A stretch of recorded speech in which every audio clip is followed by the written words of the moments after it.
Saudaraku semuanya, ikhwatal iman, hadani Allah wa iyyakum. Hari ini kita sudah berada di bulan Dzulqa'dah.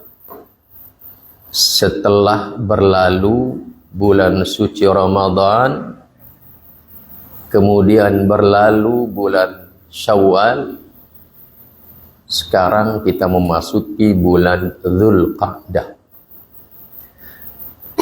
Dan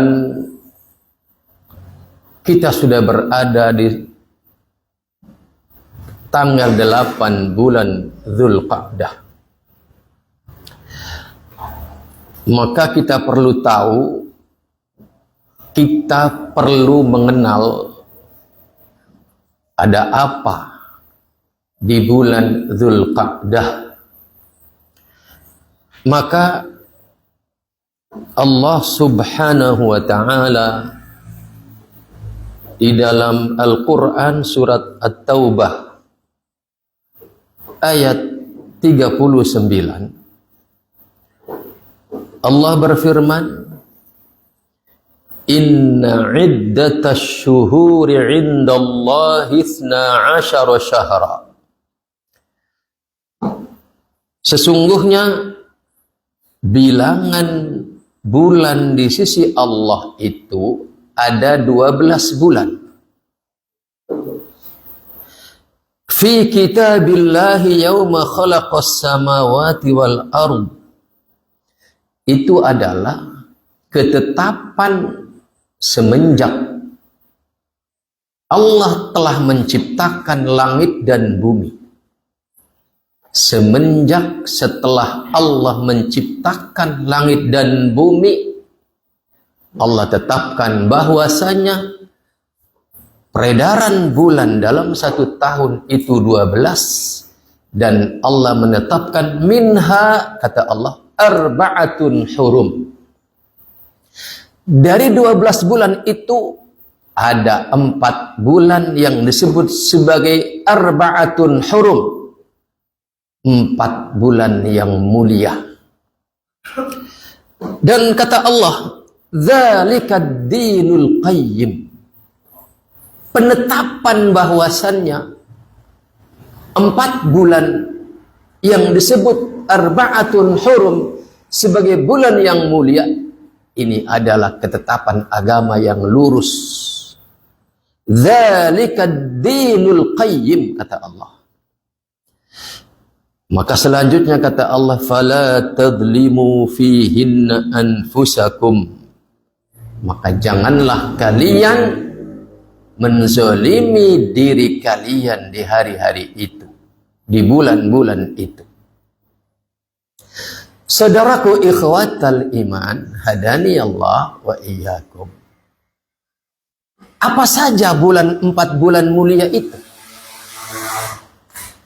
Di dalam sebuah hadis yang sahih, yang diantaranya diriwayatkan oleh Al-Imamu Ahmad, dan hadis ini dikutip oleh Al-Imamu Ibnu Katsir rahimahullah di dalam kitab tafsirnya ketika menafsirkan ayat ini, At-Taubah ayat 36 ini.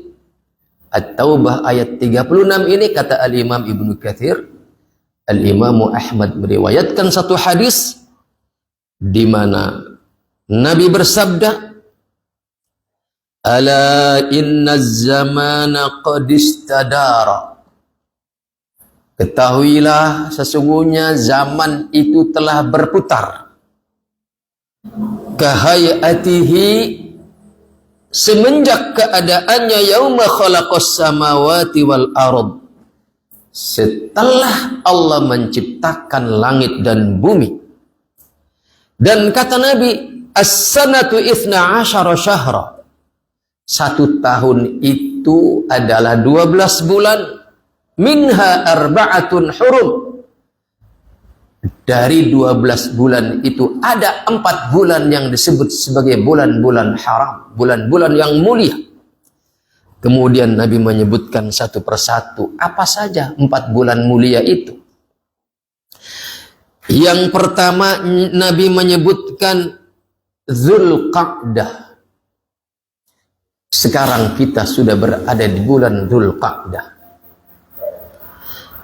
Yang kedua, kata Nabi, Dzulhijjah. Setelah selesai bulan Dzulhijjah, maka kemudian kita akan masuk ke bulan, setelah selesai bulan Dzulqa'dah, maka kita akan masuk ke bulan Dzulhijjah. Dan kemudian setelah selesai bulan Dzulhijjah, kita masuk pada bulan Muharram. Inilah 3 bulan pertama yang disebut sebagai bulan-bulan haram. Sedangkan 1 bulan berikutnya adalah bulan Rajab, yaitu bulan sebelum Sya'ban. 1 bulan sebelum Ramadan ada bulan namanya Rajab. Dzulqa'dah, Dzulhijjah, Muharram dan Rajab, inilah yang kata Nabi sebagai bulan-bulan yang disebut sebagai arba'atun hurum, 4 bulan yang mulia. Saudaraku ikhwatal iman, hadani Allah wa iyyakum. Tidaklah Allah menyebut bulan-bulan itu sebagai arba'atun hurum kecuali itu artinya Allah memuliakan bulan-bulan itu. Dan saudaraku ikhwatal iman, hadani Allah wa iyyakum, maka kita diperintahkan mengagungkan apa yang diagungkan oleh Allah. Kita diperintahkan untuk memuliakan apa yang dimuliakan oleh Allah. Maka para ulama mengatakan, inna min tamami ta'zimillahi ta'ala, sesungguhnya bagian daripada pengagungan kepada Allah, sesungguhnya bagian yang tak terpisahkan dari bentuk pengagungan kita terhadap Allah subhanahu wa ta'ala adalah ta'zimu ma'azzamallahu subhanahu wa ta'ala, mengagungkan apa yang diagungkan oleh Allah subhanahu wa ta'ala. Ini kaidahnya. Ini kaidah yang harus kita tanamkan, menghujam di dalam dada kita, bahwasanya bagian yang tak terpisahkan dari bentuk pengagungan kita kepada Allah adalah mengagungkan apa yang diagungkan oleh Allah subhanahu wa ta'ala.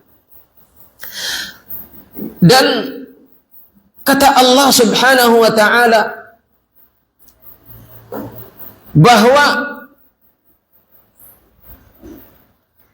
bentuk pengagungan kita kepada apa yang diagungkan oleh Allah subhanahu wa ta'ala itu adalah merupakan bagian daripada bentuk ketakwaan kita kepada Allah subhanahu wa ta'ala. Makanya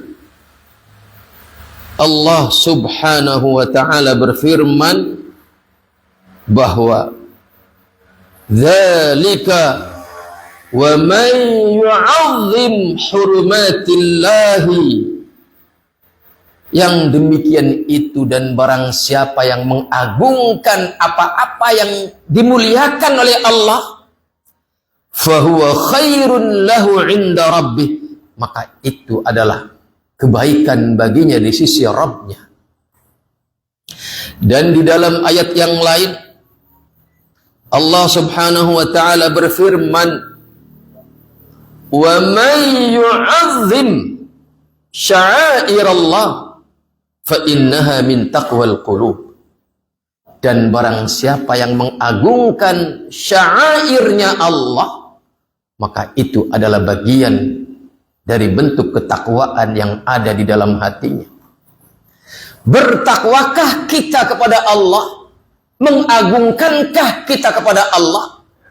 Lihat seberapa bentuk pengagungan kita terhadap apa yang diagungkan oleh Allah, seberapa penghormatan kita terhadap apa yang dihormati oleh Allah, yang dimuliakan oleh Allah. Maka di sanalah kita bisa mengukur seberapa ketakwaan kita, seberapa pengagungan kita kepada Allah subhanahu wa ta'ala. Saudaraku ikhwatal iman, hadani Allah wa iyyakum. Jadi kita sebagaimana dikatakan oleh para ulama adalah umat yang diberikan banyak karunia-karunia kemuliaan. Karena kita adalah umat dari Nabi yang paling mulia.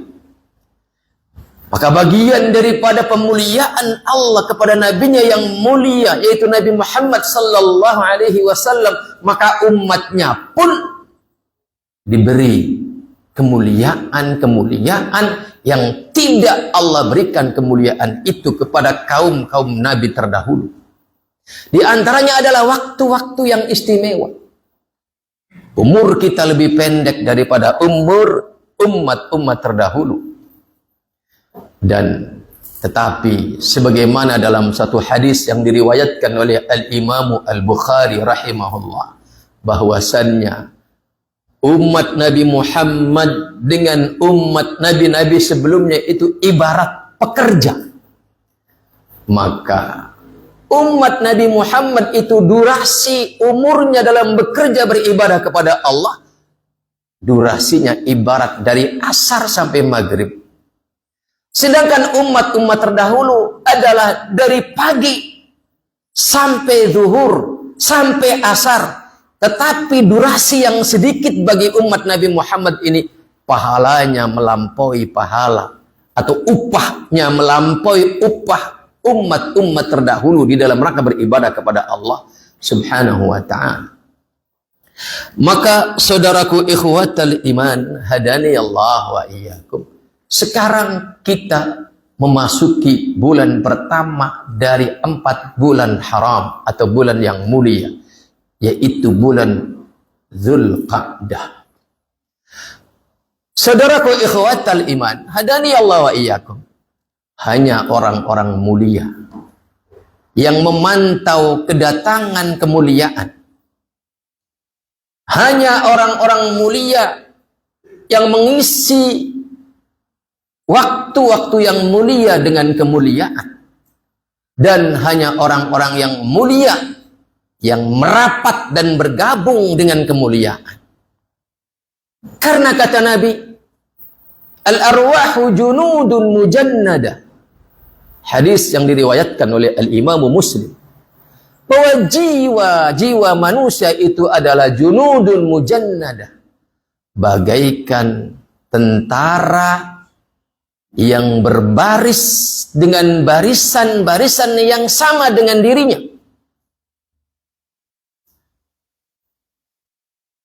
Jiwa-jiwa kita manusia adalah bagaikan tentara yang berbaris dengan barisannya masing-masing. Ilustrasi sederhananya, apabila di sebuah lapangan ini ada tentara sedang apel di lapangan itu.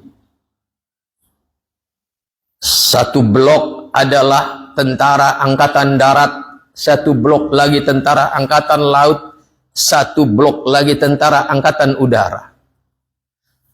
Tidaklah tentara yang datang belakangan kecuali akan bergabung kepada barisannya yang setara dan sesuai dengan dirinya. Tidak mungkin tentara dari angkatan laut akan berbaris satu blok dengan barisan tentara angkatan darat. Demikian juga sebaliknya. Al-arwahu junudun mujannada. Jiwa-jiwa itu akan bergabung kepada yang setara dengannya. Maka Al-Imam An-Nawawi rahimahullah ketika menjelaskan hadis ini, al-arwahu junudun mujannadah, kata beliau, yamilul akhyaru ilal akhyar wa yamilul asyraru ilal asyrar. Orang baik akan bergabung dengan kelompok yang baik. Orang buruk akan bergabung dengan kelompok yang buruk. Orang yang baik akan menuju ke tempat yang baik. Orang yang buruk akan menuju ke tempat yang buruk. Orang yang baik akan memantau waktu-waktu yang baik. Maka dengan datangnya bulan-bulan haram, Dzulqa'dah, Dzulhijjah, Muharram, 3 bulan membentang di hadapan kita waktu yang mulia. Maka di sini menjadi batu ujian bagi kita. Apakah kita ini al-akhyar, orang-orang yang baik, ataukah kita ini al-asyrar, orang-orang yang buruk? Maka ketika kita tahu bahwasannya sekarang kita berada di bulan-bulan mulia dan kita sudah memasuki sepekan pertama dari bulan Dzulqa'dah, sudahkah kita memuliakannya? Sudahkah kita mengisinya dengan kemuliaan-kemuliaan? Saudaraku ikhwatal iman, hadani Allah wa iyyakum. Kata al-Imamu Qatadah rahimahullah, seorang ulama salaf, beliau mengatakan, Inna Allah astafa safaya min khalqih. Sesungguhnya Allah memilih pilihan-pilihannya dari kalangan makhluknya. Memilih malaikat, sebagiannya dijadikan utusan. Seperti malaikat Jibril adalah semulia-mulia malaikat karena dia pilihan Allah untuk menjadi utusan antara Allah dengan Rasulnya, yaitu Nabi Muhammad sallallahu alaihi wasallam. Kemudian Allah juga memilih sebagian manusia. Inna Allah astafa minan nasi rusulan. Juga Allah memilih manusia pilihan-pilihannya dari kalangan manusia, dipilih sebagai utusan-utusannya. Dan Allah juga memilih ucapan-ucapan, wastafa minal kalami dzikrah. Dan Allah juga memilih ucapan-ucapan pilihannya, yaitu ucapan-ucapan yang bernada zikir, yang bernilai zikir kepadanya. Wastafa minal ardi, dan Allah juga memilih sudut-sudut tertentu dari muka bumi ini sebagai sudut pilihannya, yaitu masjid-masjid. Dan Allah juga memilih waktu-waktu pilihannya, yang salah satu waktu pilihan itu adalah bulan-bulan haram atau bulan-bulan mulia, yaitu Dzulqa'dah, Dzulhijjah, Muharram, dan Rajab.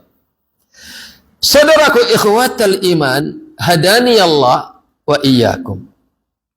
Maka sebagaimana dikatakan oleh Al-Imam Al-Qurtubi rahimahullah, tidaklah sebuah ruang waktu itu adalah ruang waktu yang mulia kecuali apabila kita melakukan kemuliaan di dalamnya, maka nilai kemuliaannya lebih mulia daripada apabila amalan yang sama dilakukan di luar bulan-bulan yang mulia itu.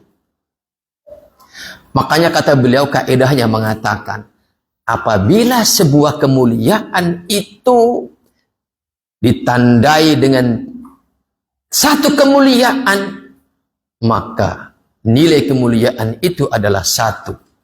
Apabila satu kemuliaan itu ditandai dengan 2 kemuliaan, maka nilainya adalah berlipat.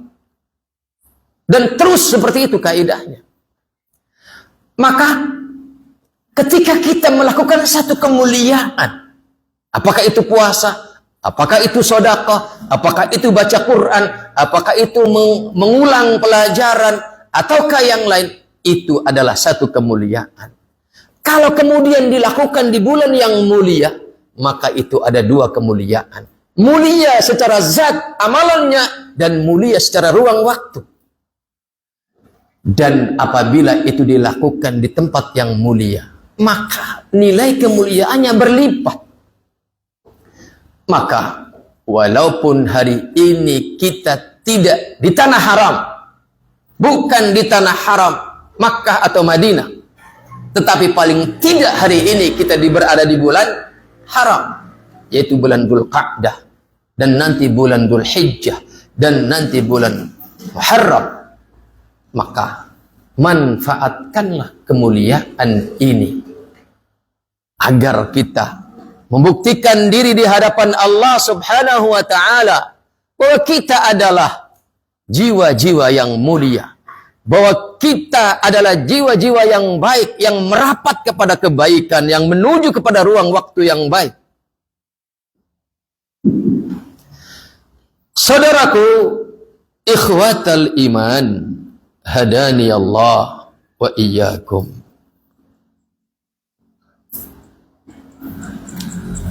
Para ulama mengatakan bahwasannya ketika ada orang yang bertanya, mana yang lebih mulia? Mana yang lebih dicintai oleh Allah Subhanahu wa taala antara bulan suci Ramadan dengan 4 bulan yang mulia, Dzulqa'dah, Dzulhijjah, Muharram dan Rajab ini? Maka dijelaskan oleh para ulama, masing-masing ruang waktu itu memiliki keistimewaannya sendiri-sendiri dari sudutnya sendiri-sendiri. Kalau bulan suci Ramadan itu dipandang dari sudut pandang bahwa di dalamnya adalah waktu yang dipilih sebagai diturunkannya Al-Quran, dan tidaklah Allah memilih satu waktu sebagai waktu untuk diturunkan Al-Quran, kecuali itu adalah waktu yang istimewa. Maka dari sisi ini, janganlah disamakan, janganlah dipertanyakan mulia mana waktu itu dengan waktu yang di dalamnya tidak diturunkan Al-Quran. Karena tidak apple to apple. Ya. Kalau dari sudut pandang bahwasannya di siang Ramadan itu diwajibkan puasa Ramadan, maka dari sudut pandang ini, jangan ditanyakan mana yang lebih mulia. Karena antara yang wajib dengan yang sunnah tidak bisa diperbandingkan. Karena tidak apple to apple.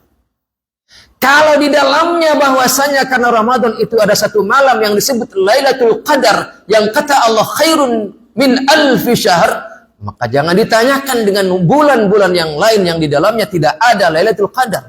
Karena ini pertanyaan tentang dua hal yang tidak apple to apple, tidak sebanding.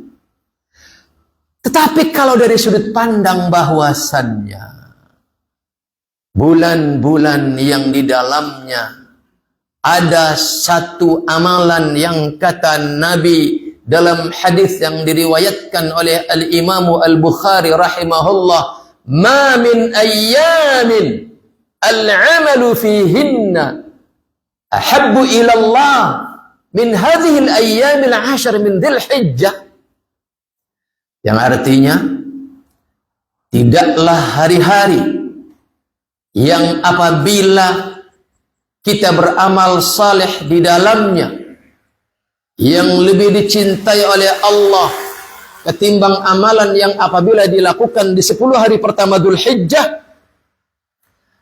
Maka dari sisi ini kita bisa menilai bahwa amalan sunnah yang terbaik yang dilakukan di bulan-bulan haram, Dzulqa'dah, Dzulhijjah, Muharram dan Rajab, wabil khusus 10 hari pertama Dzulhijjah, ini amalan-amalan sunnah yang dilakukan di dalamnya itu lebih mulia dibandingkan amalan-amalan sunnah yang dilakukan di luar bulan-bulan haram ini.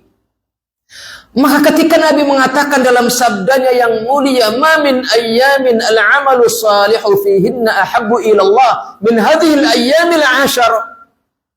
Para sahabat bertanya, walal jihadu fi sabilillah.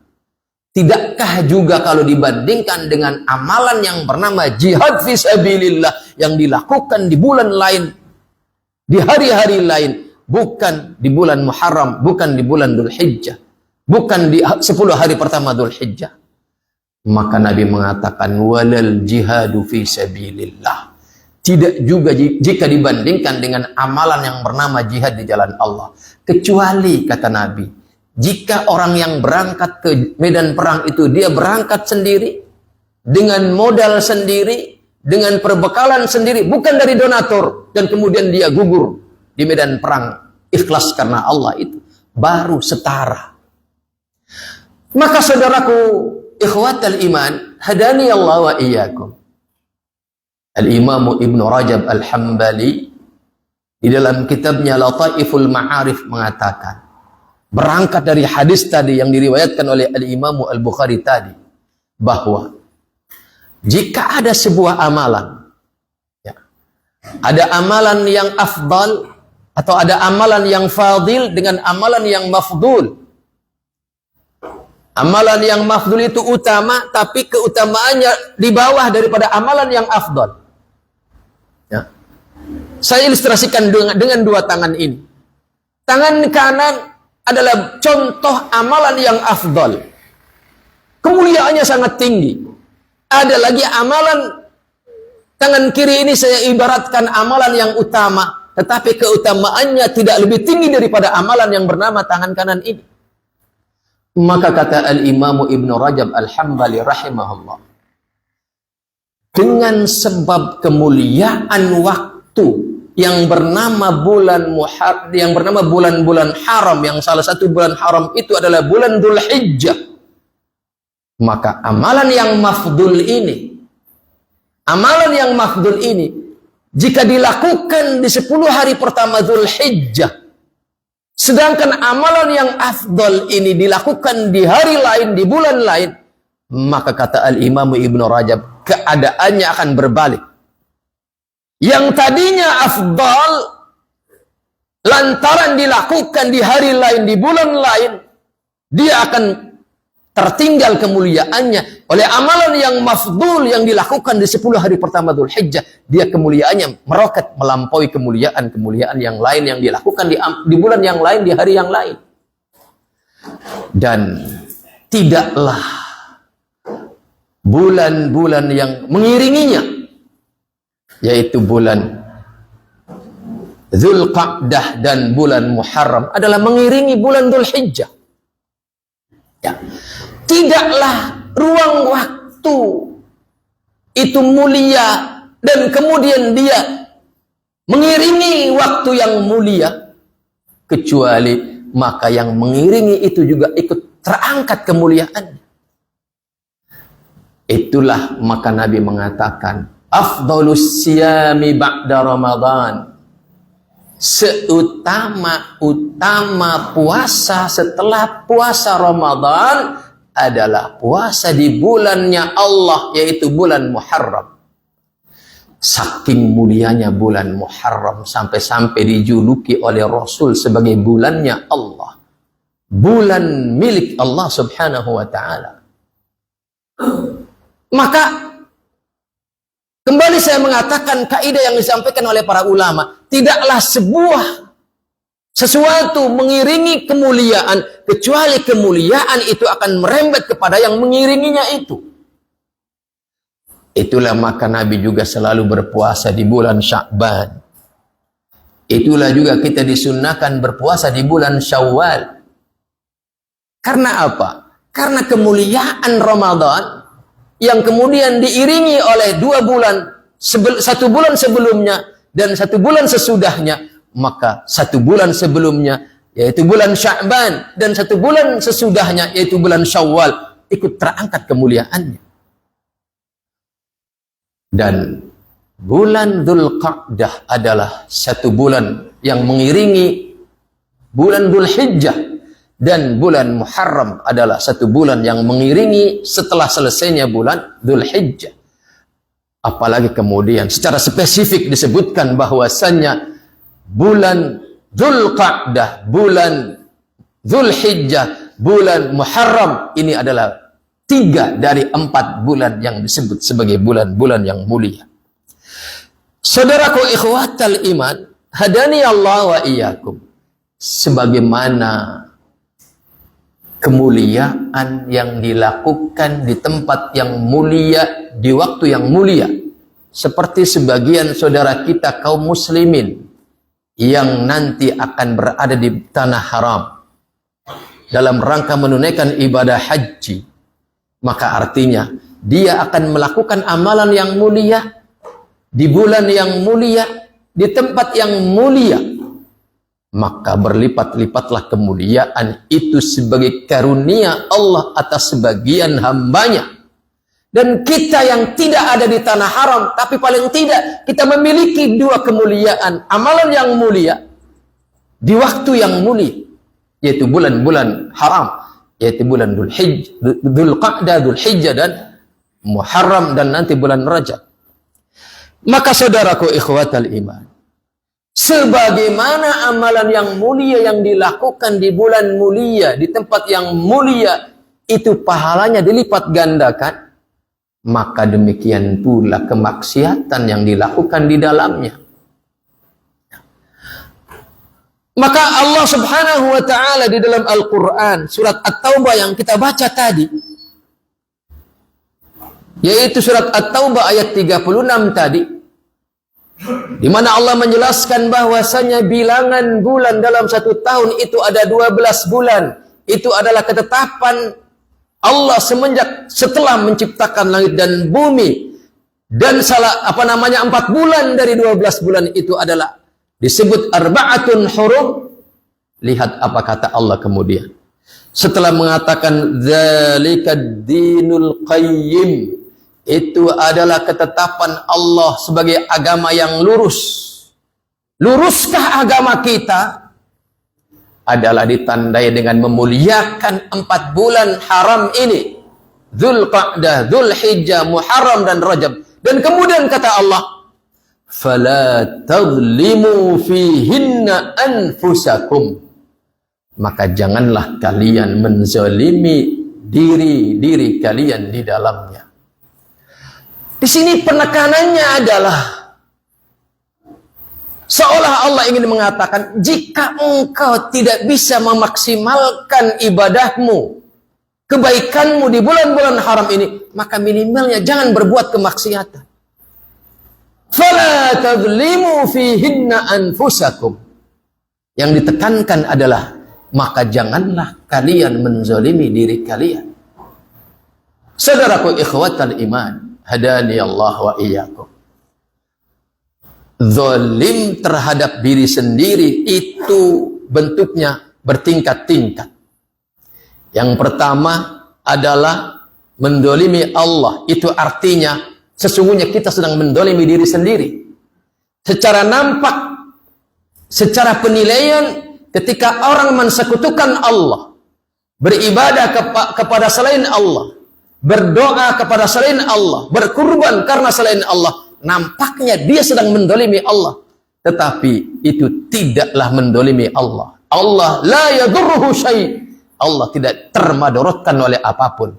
Bahkan kata Allah dalam hadis qudsinya mengatakan bahwa seandainya awwalukum wa akhirukum, insukum wa jinnukum, ala afjari qalbin wahidin, ala afjari qalbi wahidin minkum.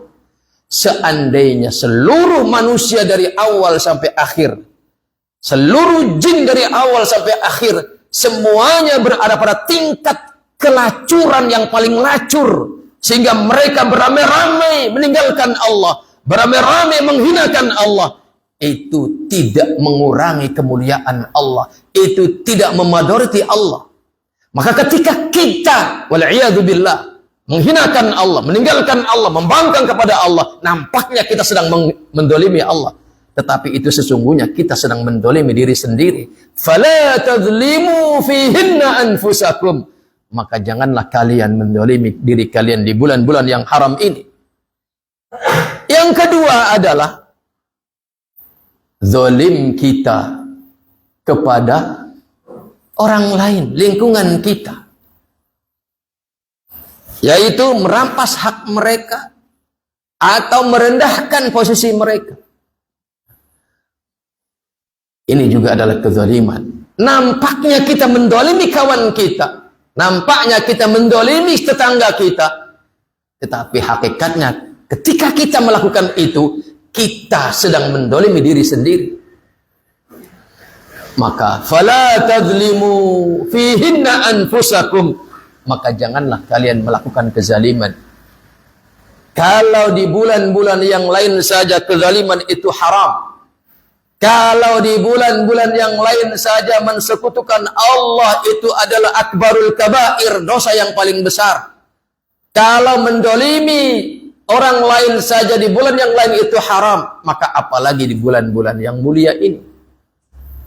Maka berulang-ulang saya katakan kepada kalian, wahai anak-anakku para santri, hadis Rasulullah sallallahu alaihi wasallam yang mengatakan ya bahwasannya seorang lelaki la an yasriqar rajulu min 10 abiyatin, seandainya seseorang mencuri dari 10 rumah, itu kata Nabi, padahal mencuri itu adalah kezaliman yang besar, kata Nabi, itu aisaru indallah, lebih sederhana di sisi Allah ketimbang ketika seseorang itu mencuri dari satu rumah min baiti jarihi, mencuri dari satu rumah tetangganya.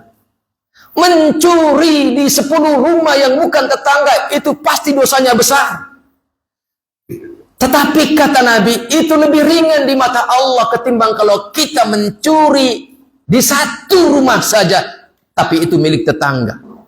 Maka kemudian saya katakan kepada anak-anakku, wahai kalian para santri, bayangkan kalau itu pencurian dilakukan kepada temanmu yang satu asrama, satu kelas, satu sekolah. Kalau tetangga saja yang hanya satu, itu dosanya lebih besar ketimbang 10 rumah.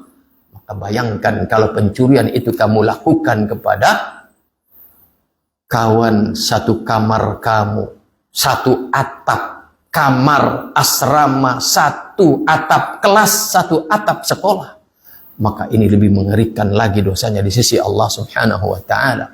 Apalagi kalau dilakukan di bulan-bulan yang mulia, di bulan Ramadan, di bulan-bulan haram ini. Makanya ingat, kezaliman itu adalah, kata Nabi, az-zulmu, kezaliman itu adalah zulumatun yaumal qiyamah, adalah kegelapan di hari kiamat nanti.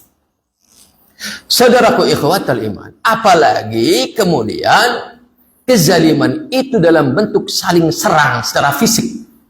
Ya, apalagi kezaliman itu adalah saling serang secara fisik, berantem.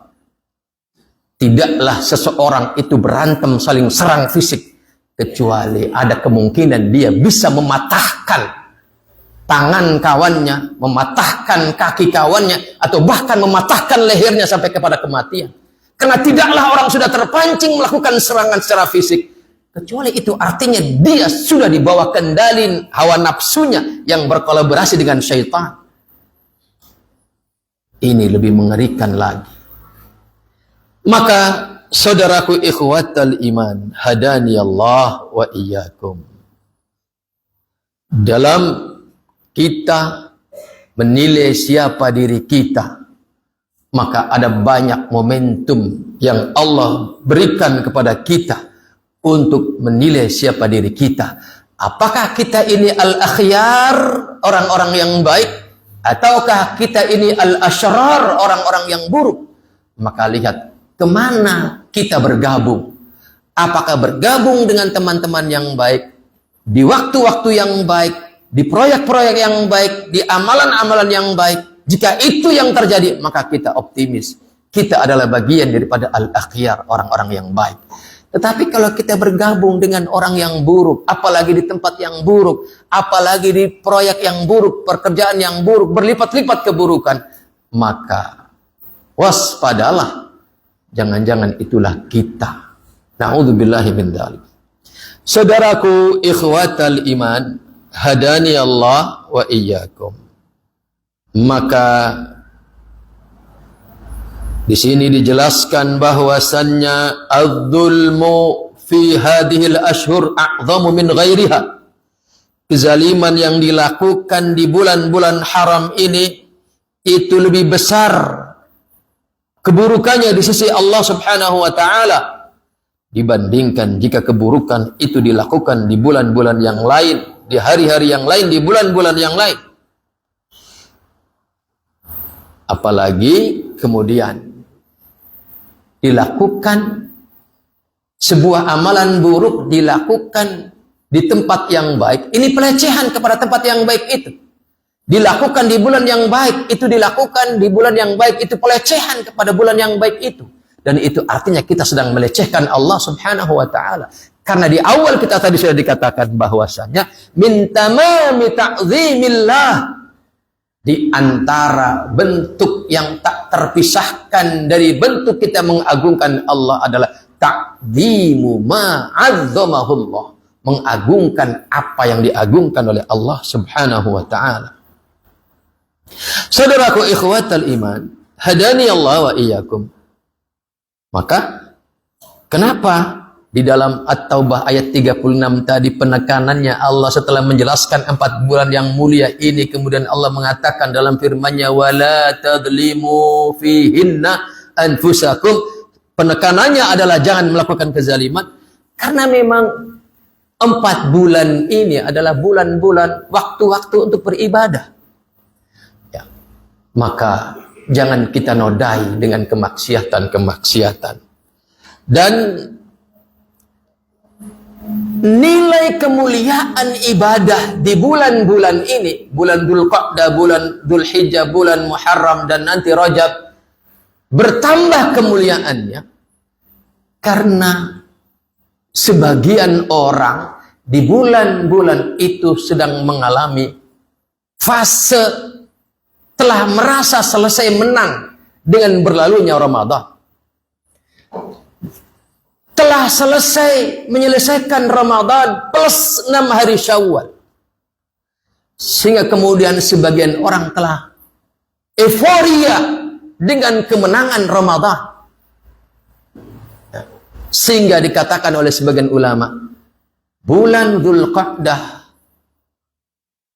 bulan Dzulhijjah, bulan Muharram adalah bulan kelalaian bagi sebagian orang. Bulan Dzulqa'dah, bulan kelalaian bagi sebagian orang karena dia telah menyelesaikan Ramadan dan Syawal. Bulan Dzulhijjah disebut sebagai bulan kelalaian bagi sebagian orang karena dia telah larut ke dalam euforia kemenangan Ramadan dan Syawal. Kemudian dia larut mungkin oleh kekaguman sebagian orang yang bergerak menuju tanah haram untuk ibadah haji dan seterusnya. Maka ketika sebagian orang sedang lalai di waktu tertentu, kemudian kita bangkit melakukan ibadah, maka ibadah yang dilakukan di saat lalainya orang ini memiliki kemuliaan tersendiri di sisi Allah Subhanahu wa taala. Itulah maka kenapa sholat malam itu disebut sebagai afdhalus sholati ba'dal maktubah, sebagai seutama-utama sholat setelah sholat fardu adalah as-sholatu fi jawfil lail, di tengah malam, karena di waktu itu manusia sedang lalai, lelap dengan tidurnya. Maka marilah kita bangkit di bulan Dzulqa'dah, Dzulhijjah, Muharram, dan nanti Rajab, bangkit untuk menghidupkan ibadah-ibadah semaksimal yang kita mampu, bangkit untuk menjaga diri dari kemaksiatan-kemaksiatan yang apapun bentuk kemaksiatan itu. Makanya Nabi mengatakan dalam hadis yang lain, al-ibadatu fil haraj kal hijrati ilayya. Kata Nabi, ibadah di bulan atau di waktu haraj.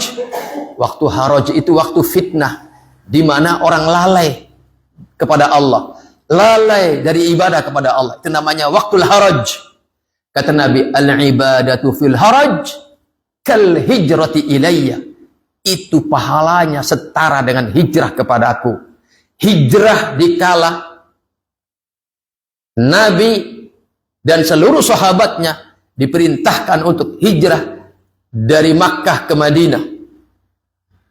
Waktu itu hijrah dari Makkah ke Madinah adalah wajib, tetapi tidak semua orang berani melakukannya. Makanya orang-orang yang dikala itu berani melakukan hijrah dari Makkah ke Madinah dengan resiko apa? Harta ditinggalkan, Bahkan mungkin sebagian keluarga dia tinggalkan. Dan kemudian dalam perjalanannya dari Makkah ke Madinah, taruhannya adalah nyawa.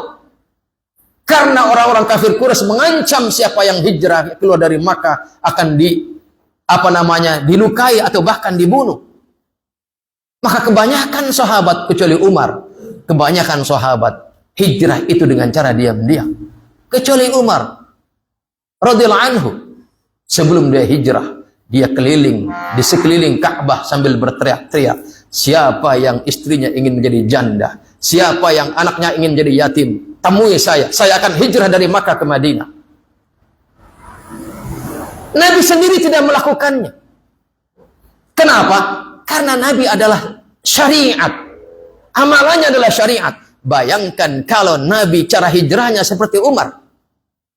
Betapa orang tidak akan mampu melakukannya. Ya. Betapa orang tidak akan melakukannya. Karena taruhannya adalah apa?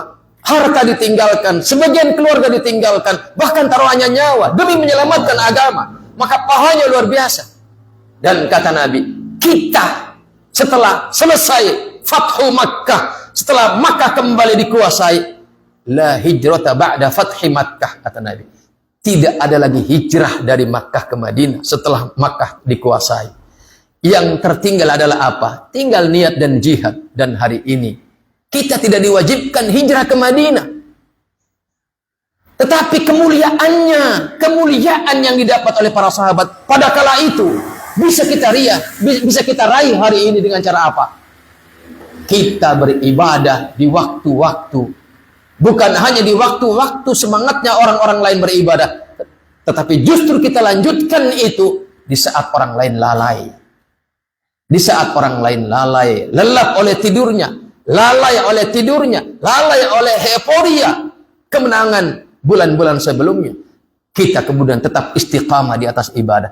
Maka kata Nabi, al-ibadatu fil haraj kal hijrati ilayya.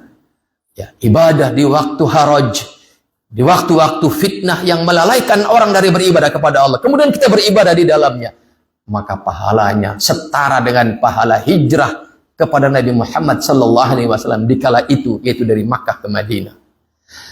Demikian, semoga uraian yang tidak rinci ini tetapi sangat umum bisa memberikan satu stimulasi buat kita untuk mengidentifikasi apakah kita ini adalah orang-orang yang baik, ya, sehingga kemudian kita bisa bergabung kepada kelompok yang baik, melakukan amalan yang baik, memantau bulan yang baik, bulan yang mulia, dan kemudian kita mengisinya dengan kemuliaan. Demikian, semoga bermanfaat. Assalamualaikum warahmatullahi wabarakatuh.